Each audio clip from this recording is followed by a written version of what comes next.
সালামু আলাইকুম ভাই। সালামু আলাইকুম। ওয়ালাইকুম আমি সালাম ভাই। আমি সোহাগ। সোহাগ, আপনার গ্রামের নাম কি ভাই? আমার গ্রামের নাম বিল্লা। বিল্লাহ। রাজশাহীর ও, ইউনিয়ন দোগাছি, থানা জেলা জয়পুরহাট। তো আপনি কি কলা লাগাইছেন ভাই? এটা আমি কাঁকড়া লাগাইছি, বল্টু 100 বল্টু 100 চক্র সিটের। চক্র সিডে, খুব তো সুন্দর ফলন। কতদিন হলো গাছের বয়স আপনার? গাছের বয়স 55। 55 দিন। আপনি মানে ফল উঠাইতে কতদিন, মানে হারভেস্ট করেছেন কতদিনে? হারভেস্ট হারভেস্ট করছি 35 35 দিন 35 দিনের থেকে হারভেস্ট শুরু। শুরু করছেন। তো আগামীতে কি কল্লা লাগা যাবে ভাই? আগামীতে এই কল্যা লাগাবো আমি, 1 বিঘার মতো লাগাচ্ছি। ইনশাআল্লাহ ভাই, খুব সুন্দর ফলন হয়েছে। এই যে প্রতিটা গিরায় গিরায় ফল আসছে দেখেন।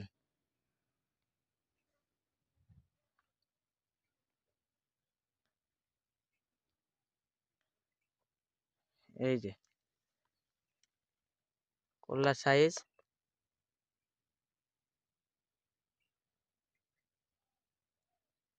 ওকে ভাই, আগামীতে ইনশাল্লাহ তাহলে তো লাগা যাবে হ্যাঁ, নাকি? লাগা যাবে। ধন্যবাদ ভাই। এই সুন্দর লাগা যাবে। ইনশাল্লাহ।